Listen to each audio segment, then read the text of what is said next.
Hey, what's up, guys? In the same tournament where I won against the London, I made a great game against Caro Kann. So you're about to see how to butcher Caro Kann. Caro Kann became lately one of the most popular openings in the world. It's considered to be very tough, and let me just show you how to kill it. Tal's variation. Tal was one of the most attractive world champions. So let's go. I was white. I played e4. My opponent went for c6, d4, d5, and it's Caro Kann. It's considered to be so solid, and nowadays almost all these guys who are just fighting for a very strong game out of the opening and who just want to play some modern variations, we just go with advanced variation with e5. I also played e5, and my opponent went for bishop f5. Statistically speaking, 85% of the games you're going to have bishop f5, while 15% of the games you're going to have c5. After c5, just for your, curiosity, you should be taking on c5 and afterward trying to either defend or that pawn on c5 or playing on blockade thanks to the pawn on e5. After bishop f5, I went for my top favorite line against Caro Kann, Tal's variation. You know what? I played by now more than 12 tournament games with Caro Kann Tal's variation, and I have 9 wins, 2 draws, and 1 loss.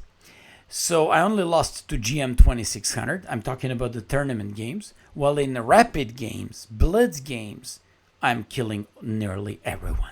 So let me show you my secrets here and share it with you. So butchering Caro Kann.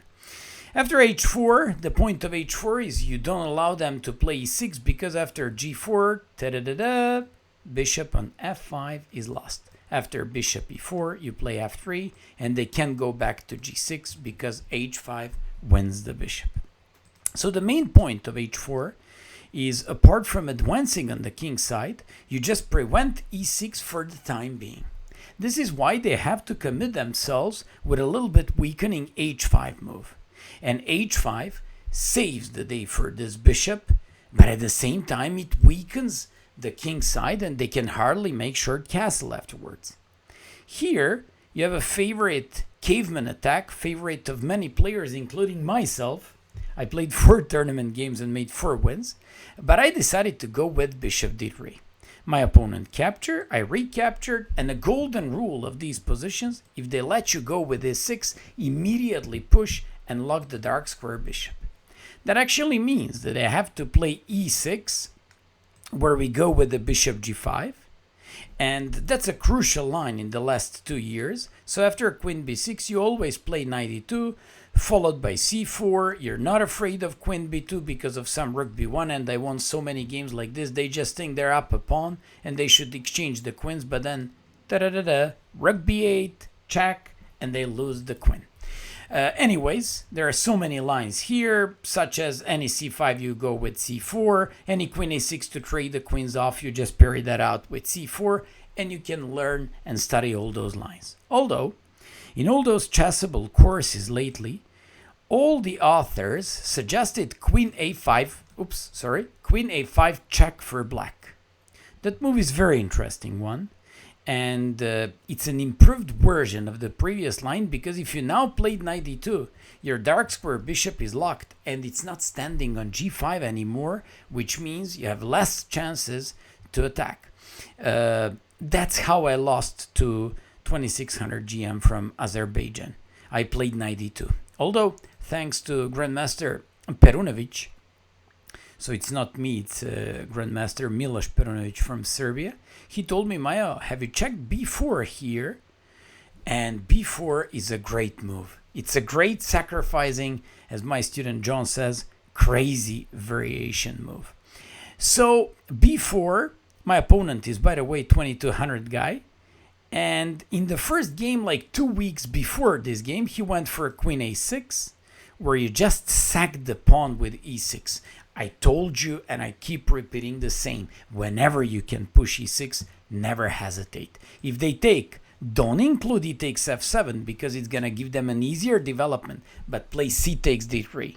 And when they play f takes e6, crucial plan here is knight goes to d2, it goes on f3, knight from g1 goes on h3, and afterwards most likely on f4. Well, they have locked the dark square bishop on f8, not for the time being, but for a really, really long time, and I usually win all my games like that. That's why my opponent decided, that's an anecdote. After that game that I won pretty easily, he asked me, what am I supposed to do against this one I've never seen before? And I said, you should take the pawn on b4. That's what he did in this game. I play knight e2. I'm threatening rook b1. Since I'm threatening rook b1, to take your pawn on b7, you gotta play e6. I play rook b1, and you defend it with queen e7, where I play c4. And that's how we played. And during the game, we both smiled at this moment, and he said, I know up to this moment. And I said, yeah, because I told you about this. But for your information, I also don't know much more than this. And here I just has a nice compensation because we're down a pawn, but we have like some sort of initiative. My opponent played with a pretty logical move, queen d7. He overprotects some c takes d5 ideas, queen b5 check, and at the same time opens up the bishop on f8. I played knight on e2, and that knight is a special piece because anytime his knight comes on, their knight comes on f5, we should be challenging that knight with the knight g3 and recapture by f-pawn for actions over the f file. He went for knight h6 to go on f5. I played castle, he played knight f5. He threatened my pawn. I had to defend it. If he played anything else in this position, but the move bishop e7, what he did in the game, I would have gone with the knight g3, capture by f-pawn, and afterwards I would have an open f-file and pressure against the f7 pawn. He played bishop e7 and I played bishop g5. I didn't like g3 quite a lot, so I decided to exchange the dark square bishops and to have some activity along, on the dark squares, on the king side as well. He went for f6, but if he took on g5, I prepared to capture by knight. So even though I'm down 2 pawns, I prepared queen h3. And if he played knight f5, I would have gone with g4, taking advantage of the pinned rook on h8. An inability by black to take, where I would get 1 pawn back, and I would have a certain amount of initiative.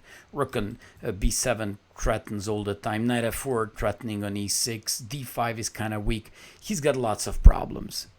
And another line is knight g6, in which case I was looking over, he thought about that one and thought about f4 with the idea f5. And if knight e7, it's always so solid for black in Caro Kann, you instantly have to react. I would second exchange, sack pawn, go with knight f4, going after the pawn on e6. And after this, I checked the analysis. And the engine says +5, believe it or not. You're down an exchange and 2 pawns and you're completely winning. Actually, 3 pawns. My opponent went with f6. And I was very happy when I saw f6 because it permanently means that the a6 pawn is going to be weak. I brought my bishop back on f4. And now I'm threatening very nasty. E takes f6, bishop b8, followed by rook e1 and knight f4, going after the pawn on e6. He played knight a6, avoiding that. And at the same time threatening knight b4, with tempo, d takes c4 with tempo, and dragging his knight into the center of the board where black would be absolutely fine. So I played a3 to prevent that, and he played d takes c4. He instantly took the pawn, and by the way, guys, he's up 2 pawns, and you have to be on top of your tactical task here if you want to win the game. I played another sneaky move, and this was actually the last move of developing my pieces where I'm actually building up attack. I played rook f2 e1, he played b5, and when I played queen a2 threatening bishop and knight, he played b4. I had a feeling that during the game he put all his hopes into this move, and I kind of like it for me, because when he plays b4, I just brought my queen back on c4. I locked his bishop on a3, it's now weak. Knight on a6 is hanging, pawn on c6, and most important of all that, pawn on a6 looks disastrous. He played queen c8. I couldn't wait, and I finally played e takes f6 to open my rook on e1. He played g takes f6, and I played knight to g3. All of a sudden, my rook on e1 is open, pawn on e6 is almost falling, and he can't play knight g3 because rook takes e6. He played knight g7. Here, an attractive knight f5 wins, but I played knight e4, threatening on f6. If he plays castles, I would have gone knight e6, and I would trap his knight because queen has to move, and I would take the knight on a6. He played knight f5.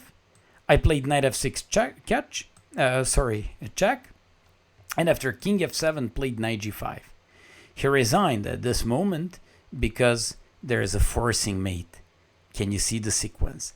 King f6, rook e6, king g7, and the beautiful clearing, rook e7, bringing your queen all the way to f7, and after king h6, knight a4, or just knight a6. Hope that you enjoy this game, and I wish you the best of luck in butchering your opponent in Caro Kann.